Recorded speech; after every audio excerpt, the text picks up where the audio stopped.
আবারও তৃণমূলের গুন্ডামি প্রকাশ্যে, জঙ্গিদের আশ্রয়দাতা নাকি বিজেপি। পেহেলগাঁও হামলা বিজেপির পরিকল্পিত, হাস্যকর মন্তব্য করলেন মালদা তৃণমূলের জেলা পরিষদের সদস্য। পাল্টা সরব হয়েছে এবার বিজেপি। বদলা চাইছে ভারত, এর মধ্যেও আজব কথাবার্তা বলে চলেছে তৃণমূল। শুনুন কি বলছেন মালদা জেলা পরিষদের তৃণমূল সদস্য মর্জিনা খাতুন। দেখুন, জঙ্গি হামলার তো আশ্রয়দাতা মদতদাতা তো বিজেপি। যেদিন হামলা হয়েছিল সেদিন কেন কোনো সেনা ছিল না, এটা কিন্তু বিজেপির পরিকল্পিত। ওয়াকফ ইস্যুকে ঘুরিয়ে নেওয়ার জন্য, মুখ ঘুরিয়ে নেওয়ার জন্য এরা এটা করছে। সামনে বিহারের ভোট, কিন্তু বিজেপি নোংরা রাজনীতি করছে। গোটা দেশের মানুষ বুঝতে পেরেছে বিজেপি নোংরা রাজনীতি করছে। শুনলেন কি অদ্ভুত সব যুক্তি। পাক সন্ত্রাসীরা হামলা চালালো, রক্ত ঝরলো নিরীহ পর্যটকদের, আর সবই নাকি পূর্ব পরিকল্পনা বিজেপির।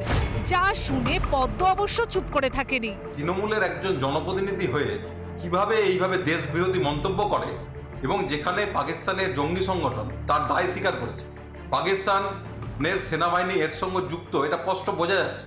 তারপরও কেমন করে তৃণমূলের এক জনপ্রতিনিধি এরকম মন্তব্য করে, আমরা এটা আশ্চর্য বোধ করছি। তবে ঘাসফুলের সৈনিকদের দোষ দিয়ে কি লাভ, যেখানে দলনেত্রী নিজেই যা পারছেন বলে যাচ্ছেন।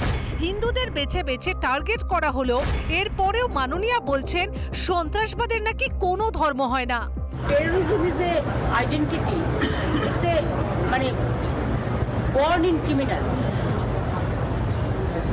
এদের কোনো জাত হয় না, কোনো ধর্ম হয় না, এরা একটা ক্লাস। এদের ক্ষমাও করা যায় না। এবং আমি ভেবে পাচ্ছি না এতক্ষণ সময় লেগেছে বেঁচে পড়েছে, যেগুলো আমরা শুনতে পাচ্ছি, দেখতে পাচ্ছি। তো ওখানে তো অনেক আর্মি ছিল, এমনিতেও তো বর্ডার এরিয়া, সেন্সিটিভ এরিয়া। যাই হোক, সেসব বাছাবাছি নিয়ে কথা আমি এখন বলবো। তাই মাননীয়ার দেখানো পথেই যে তার দলের নেতারা চলবেন, এতে আর অবাক হবার কি আছে। যদিও কটাক্ষ করতে ছাড়ছে না বিজেপি। এই দেশের কিছু শক্তি যেভাবে সরকারের পাশে না দাঁড়িয়ে সরকারের নিন্দমন্দ শুরু করেছে, এটা শুধু দুর্ভাগ্যজনক নয়, এটা এক ধরনের দেশ বিরোধিতা। পাকিস্তান কোথাও একটা মানসিকতা, সেই মানসিকতা এই দেশের কিছু লোকের মধ্যে রয়েছে। সেই মানসিকতাকে উপড়ে ফেলতে না পারলে কিন্তু ঐক্যের বাতাবরণ তৈরি হবে না। রাজ্য চালাতে শাসক ব্যর্থ, বারংবার মুখ পুড়ছে শাসকের। গদির রক্ষার মরিয়া চেষ্টায় পেহেলগাঁও নিয়ে দোষারোপ করতে পিছপা হচ্ছে না তৃণমূল। তাতেও কি শেষ রক্ষা হবে? 26-এ জবাব দেবে বাংলা। রিপাবলিক বাংলা।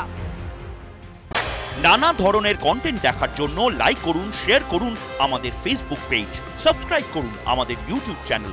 পাশাপাশি অন্যান্য ব্রেকিং নিউজের জন্য অবশ্যই চোখ রাখুন রিপাবলিক বাংলায়।